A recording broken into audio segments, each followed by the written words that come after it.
Today we're going to be discussing Polychromos versus Prismacolor Premier. And this is a big debate. And I'm going to go over all the points so you can make the best decision for which pencil is best for you. I'm Jenny from Jenny's Crayon Collection. I hope you guys find the coolest art supplies for whatever project you're doing. And today we're going to get right into it. We're going to get right into Polychromos versus Prismacolor. I want to let you know that I'm going to leave the links below to get these pencils from Blick. This is the box for the Faber-Castell. It has a little sheet telling how to use them. Then it has a color guide at the very end. They lift out like this. And the sheets, I'll have to show you the bottom. It has foam on the bottom so they don't hurt one another. And it just snaps shut like that.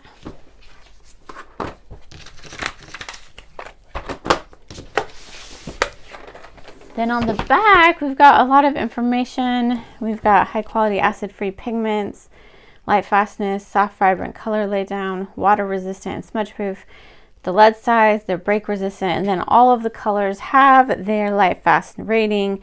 We've got the AP symbol on here. This is a Prismacolor box. I like the magnetic flap right here. These are trays.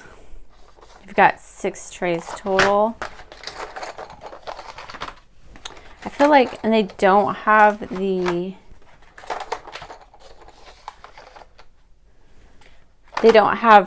something on the bottom to help like the Polychromos do.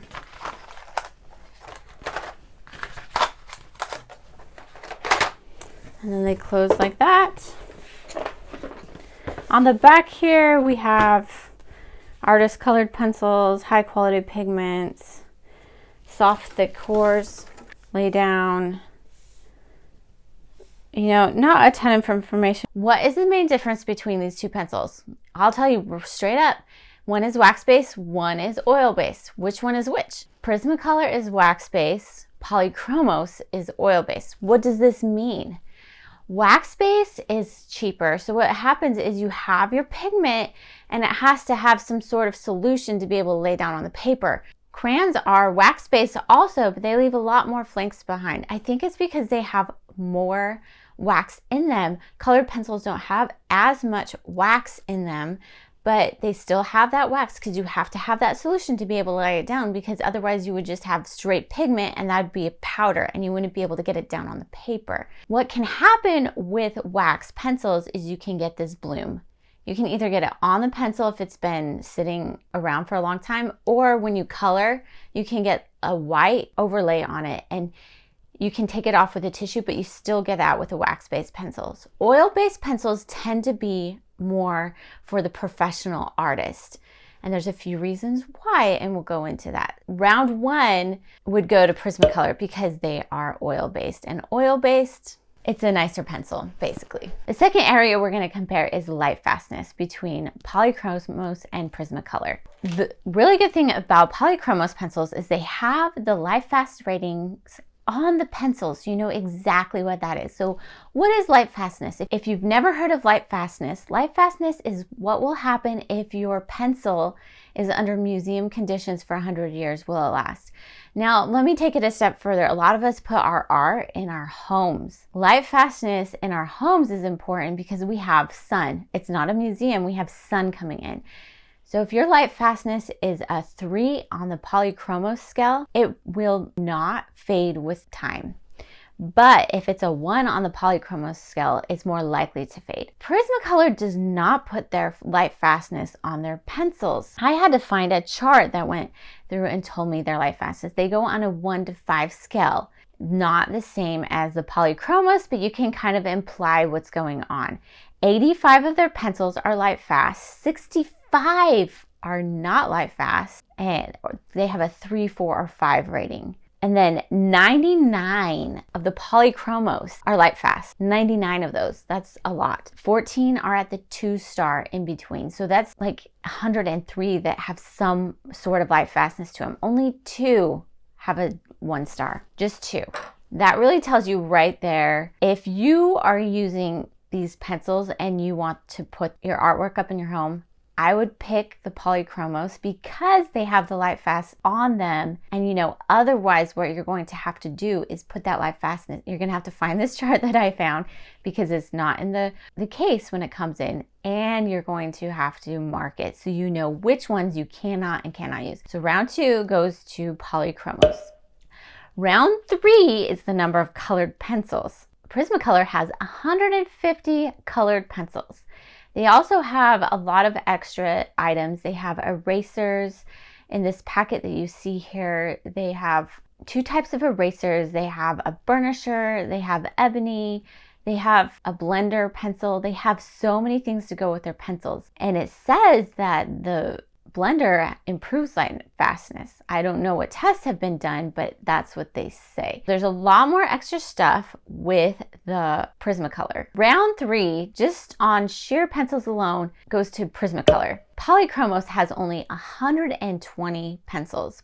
But if we look back on the Lightfastness, there are more Lightfastness colored pencils. So if that is something important to you, you would take the Lightfastness round. If you want more colors just because you're coloring in a colored book and you're not going to display it in your home and have to worry about getting sun-resistant glass, then Prismacolor because it has more colors. And let's look at these swatch sheets. These swatch sheets I designed myself. When I was doing Prismacolor, I felt like separating them into pastels versus not pastels. I could have done it where it was just one big sheet also, and maybe I will do that. If you guys want it, let me know. But Polychromos, I did this other sheet. The colors are, I feel like both of them have a very good broad range of colors.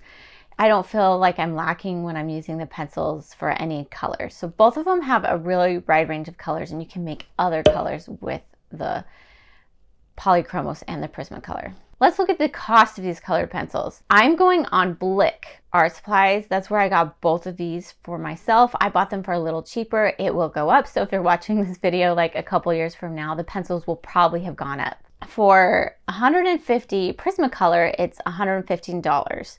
And it was $135 per pencil and $116 for bulk. If you're looking at the Polychromos, it's $198.96 for the 120 and $319 if you get the wood case. It's $257 per pencil and $198 per bulk. On cost-wise, Prismacolor comes on top. Round 5 will go to Prismacolor. Let's talk about round 6. Let's talk about how they sharpen and breakage. Because Prismacolor is a wax-based colored pencil, it will break more when you're trying to sharpen it, and you have to be super careful. I don't like to use, I just use a pencil sharpener that I can control the weight where I'm putting the pencil. I don't like any of those that go like this or the automatic. I like to be able to control it, but you still might get breakage if you're not super careful with your pencil, and your tips might be more prone to break when you're coloring with them because they are wax based. Polychromos is a little bit harder, which is great, but sometimes it can be hard on your hands. But here's the secret. If you're layering as soft as you can, sometimes you don't have to push that hard. It's this little secret, like you just layer. It's just called layering, where you draw as soft as you can. So that can save your hand a little bit. It's not till if you're burnishing them that you're going to be pushing super hard. And sometimes you can just use a burnishing stick, or you can use baby oil, as I did a video on blending in a couple of videos back. Round 6 will go to Polychromos because they don't break as easy and they're easier to sharpen. Let's talk about safety of the pencils. So a long time ago when art supplies first came out, there was nothing on art supplies to say if they were safe.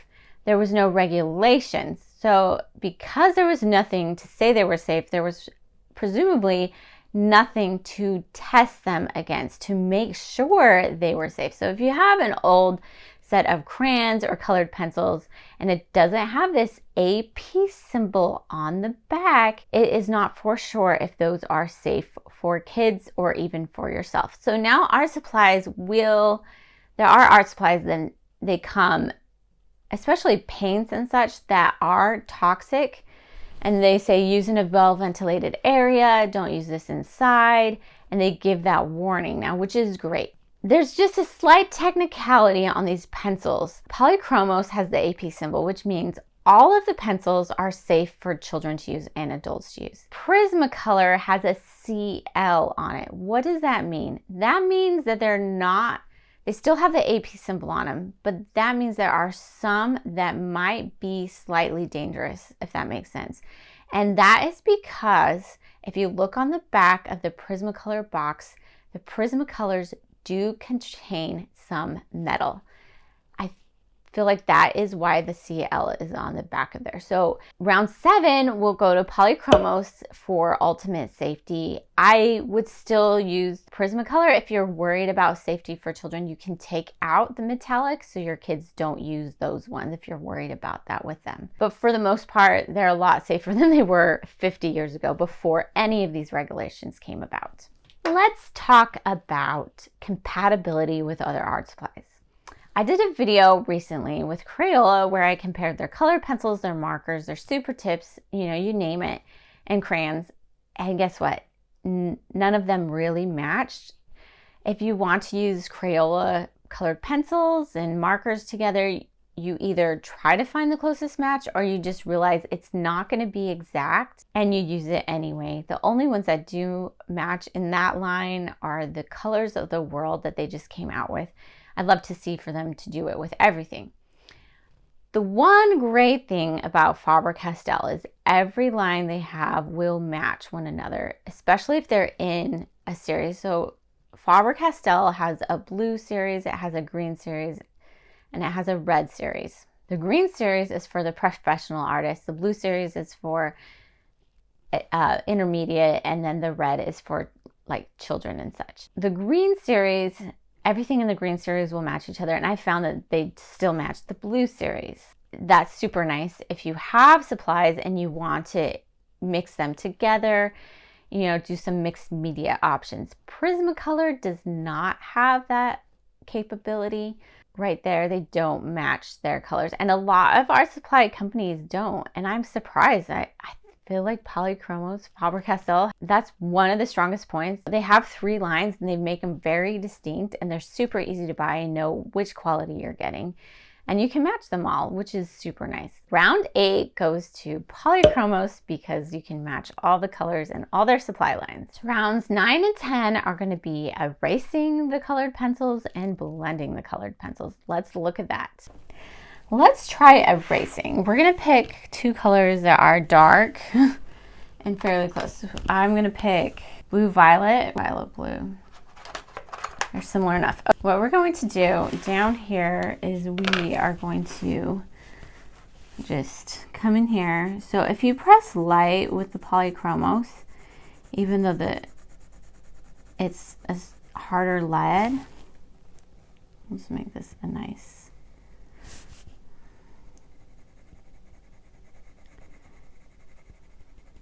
If you layer it softly like this,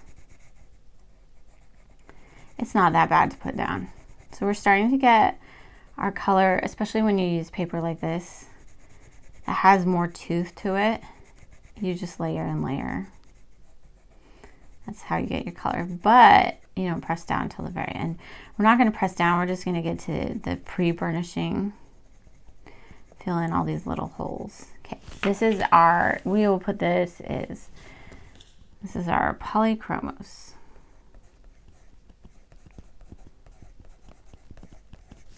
I should have done this in a straight line. Why didn't I?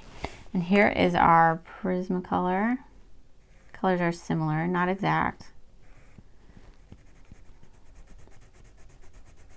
It is easier to push down earlier with this one. I find, especially on this kind of paper, it's not like that big of a difference pushing down on them.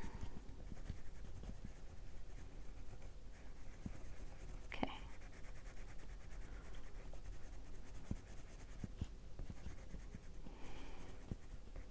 Okay, so this is Prisma.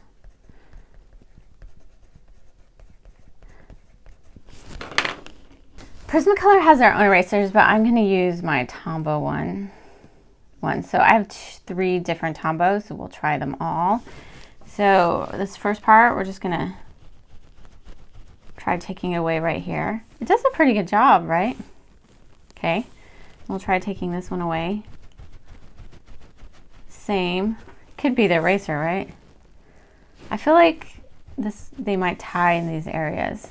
Maybe the Polychromos came off a little bit easier. Okay, we are going to try the sand eraser on this side. This is actually probably taking off some of your paper. That came off really good. Shout out to Tombow there. Oh gosh, this one.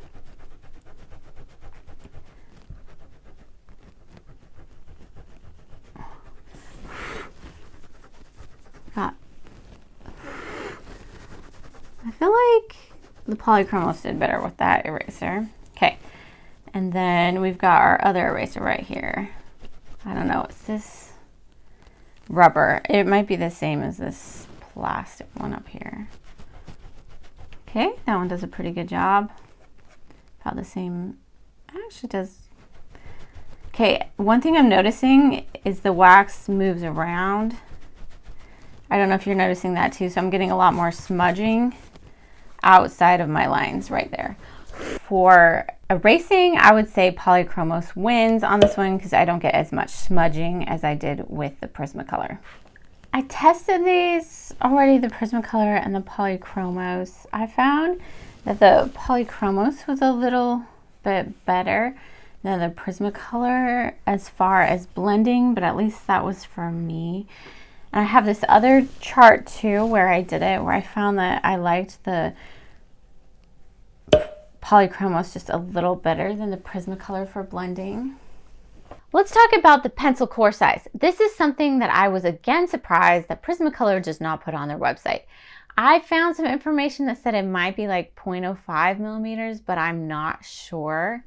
And it's a soft core. On the pencil case itself of Polychromos, it's 3.8 millimeters.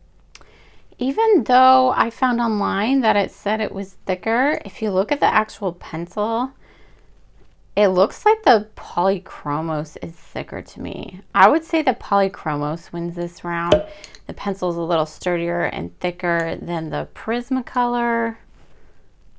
You can just see that right there. The difference. This is the Polychromos, this is the Prismacolor.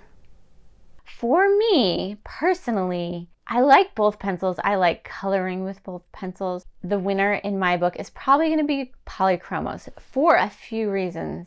The number one reason is the Lightfastness. I did a picture last year with Copic markers and I put it in my window and it faded. And I have kids and I like to display things and I like to have sunlight in my house. I want to know that my pictures are going to last. That is probably my number one reason for that. The second reason is I like how they lay down. I like that they match their other counterparts. They are a little bit more expensive, but I feel like they're really nice to use. When I did the blending test a couple weeks back, I felt like I couldn't throw anything at Polychromos that wouldn't blend. They were just really good. And I will say that Prismacolor did really good too. It was the best of the wax-based colored pencils. I haven't tried the Caran d'Ache. Let me know if you want me to try those ones. And there's a few different types of Caran d'Ache, so I'm like, oh, which one should I try first? But that is my opinion on which one is better, Polychromos or Prismacolor. Which one is important to you? Like, which of these things we talked about is important to you, and which one wins in your book? Comment below and let me know. And I think we are going to be doing a color contest with Prismacolor this year. I did 4 choices: Tombow, Prismacolor, Sharpie, and Polychromos. And Sharpie and Prismacolor were very close to one another, but I think Prismacolor edged it out by just a bit. So next week we're going to start doing our Prismacolor color challenge, and I'm going to do a live video where I'm going to pick all the colors with you guys and we can get our colors matched up. I hope you guys enjoyed this comparison of Polychromos versus Prismacolor.